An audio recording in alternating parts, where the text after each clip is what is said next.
Paul Harvey said that you can tell you're on the road to success because it's uphill all the way.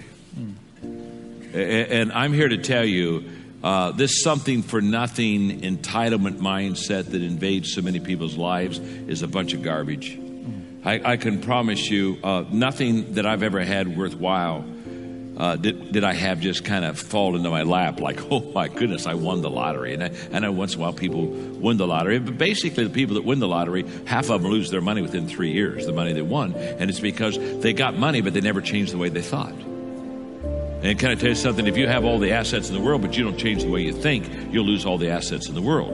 And what I have discovered in this whole process of trade-offs is that every step of the way of my journey, I have to trade something off. And for you that are young, the good news is your trade-offs will never be easier than when you're young. Because I remember when Mark and I started out, I think, man, I gave up everything. I was a pastor to go in the ministry. I gave up everything, and then I started smiling. I thought, I'm sure I gave up everything. I didn't have anything to give up when I did. I was a kid. You know what I mean? I had a 1964 Ford Falcon and a U-Haul trailer and 5 pieces of furniture, and life was grand, and off we went. Here's what I've discovered, Ken, and I think that I want the audience to know, I want everybody watching around the world to know today, and this is very simple. The more successful you become, the higher the trade-offs are. You see, we make a mistake thinking it gets easier. It doesn't get easier, it gets harder. And the more you have, every time you go back and say, am I willing to risk that again? The more you realize, wow, I'm not sure I am willing to risk this. And what I've learned is the moment I stop making trade-offs is the moment that I plateau.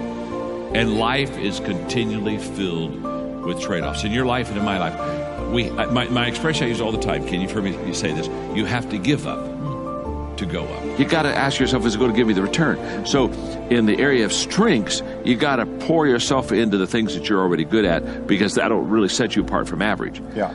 But in areas of choices, go for those weaknesses, because you and I don't you know people that are highly skilled, but they have a lousy attitude, or they're not self-disciplined, and they're never going to get anywhere, and they're not going to get anywhere because they didn't. So in areas of choices, work on your weaknesses, but in areas of strengths and skills, just work on your strengths.